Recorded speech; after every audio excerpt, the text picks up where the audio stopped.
Kenapa nggak sekalian mempromosikan wisata korupsi? Bagaimana kita korupsi yang benar dan baik dan tidak ketangkap KPK?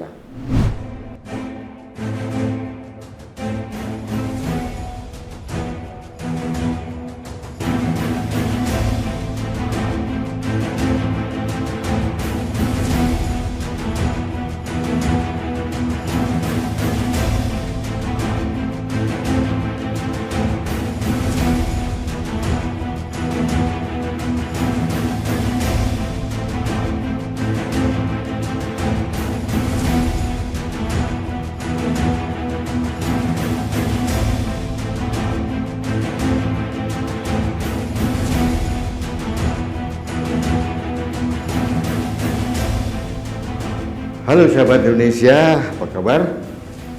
Kita bertemu lagi di Opini Rudy.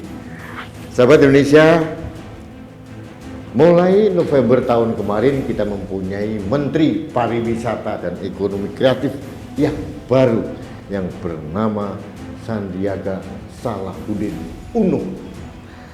Saya tidak tahu apakah beliau ini terlalu kreatif atau bagaimana, sehingga beberapa hari yang lalu Sandiaga akan atau berencana mempromosikan wisata mistis atau ghost tourism, wisata hantu. Karena di Indonesia ini katanya hantunya lebih seram-seram dibandingkan di luar negeri. Sandiaga mengacu pada wisata hantu di luar negeri seperti vampir, seperti di Inggris, kemudian di Amerika, atau mungkin tempat yang lain. Saya tidak tahu apakah itu benar ada atau tidak, karena saya belum pernah ke sana. Yang saya herankan cuma Sandiaga ini sadar atau tidak. Salah satunya dikatakan dia ke Banyuwangi akan mempromosikan wisata santet katanya, karena di Banyuwangi banyak santet. Zaman orang berlomba-lomba naik ke bulan, kita masih berkutat pada wisata santet. Saya tidak tahu ada apa di benak seorang Sandiaga.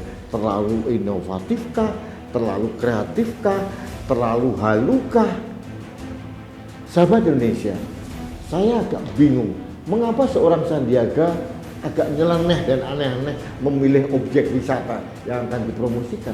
Padahal tugasnya dia sebagai Menteri Pariwisata dan Ekonomi Kreatif masih super duper banyak banget. Dan belum semua dikerjakan. Indonesia adalah gudangnya wisata dalam hal apapun. Wisata alam ada, wisata kriya ada, wisata apapun ada di sini. Bahkan wisata bencana alam di Merapi juga ada. Masih banyak objek-objek wisata yang bisa dieksplor. Belum lagi peninggalan candi-candi seperti Borobudur, Prambanan, dan candi-candi yang lain di tempat lain. Belum lagi situs-situs yang lain. Belum lagi wisata kuliner, belum lagi wisata budaya, wisata wastra, wisata alam. Banyak sekali, luar biasa.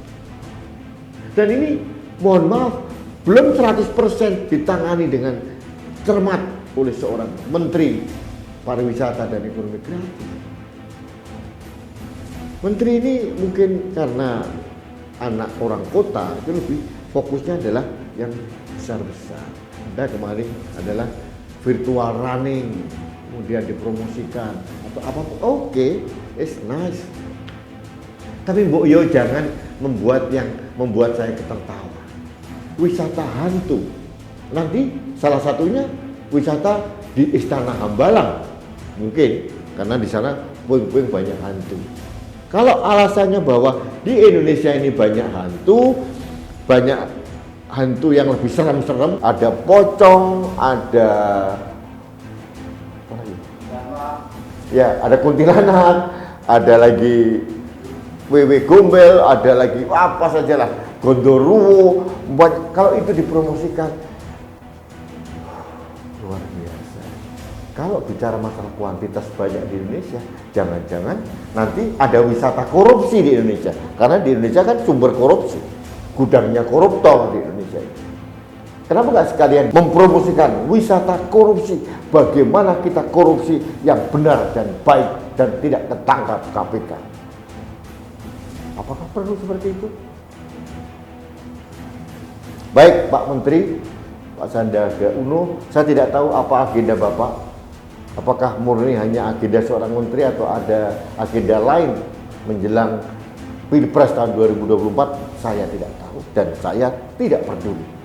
Yang saya ingin sampaikan adalah masih terlalu banyak resources tourism di Indonesia yang belum dieksplor, belum dikembangkan, belum digali, dikembangkan. Kenapa mencari yang aneh-aneh? Wisata wastra, wisata kuliner, masih banyak wisata, agrowisata. Indonesia ini adalah gudang, supermarket tourism objek di dunia. Kenapa mencari yang aneh-aneh? Mungkin Bapak tahu, ada wisata ethno wellness, itu juga perlu dikembangkan. Pijat bukan hanya pijat, tapi menggunakan peninggalan adiluhung leluhur kita. Belum dikembangkan juga. Kenapa harus mistik? Kenapa harus wisata hantu? Pak Sandiaga Uno, saya tidak tahu maksud Anda itu apa. Tapi seorang menteri tidak bisa seenak saja membuat polisi apapun. Menteri itu adalah pembantu presiden dan kami memilih presiden. Artinya saya sebagai rakyat berhak mengkritisi pejabat negara manapun, termasuk menteri. Menteri tidak bisa seenak sendiri membuat policy, sehingga nanti akan merepotkan banyak orang yang membuat kita malu sebagai anak bangsa. Baik sahabat Indonesia, demikian kritik saya terhadap rencana Sandiaga Uno untuk mempromosikan ghost tourism atau wisata hantu di Indonesia atau wisata mistik. Mudah-mudahan ini tidak terjadi, hanya wacana dari Sandiaga Uno yang kemarin juga wisata halal mau dilakukan lagi ternyata tidak jadi. Mudah-mudahan ini sama, hanya omdo atau NATO, hanya omong doang. Mudah-mudahan, saya berharap demikian. Kalau direalisasikan, uka-uka itu akan muncul kembali, dan ini kita melakukan pembodohan publik, ya. SDM kita mau dibawa kemana kalau kita diseret-seret pada hal yang mistik sih. Orang sudah berlomba-lomba bagaimana naik jet plane ke bulan, ke planet yang lain. Kita masih bersibuk diri dengan hantu-hantu. Baik sahabat Indonesia, demikian opini saya tentang rencana wisata hantu dari Sandiaga Salahuddin Uno. Mudah-mudahan ini tidak akan terjadi dan jangan mempermalukan bangsa ini. Masih banyak potensi wisata yang bisa digali dan dikembangkan. Oke Pak, terima kasih. Sahabat Indonesia, kita bertemu lagi dalam opini Rudy berikutnya. Salam satu Indonesia, Rudy.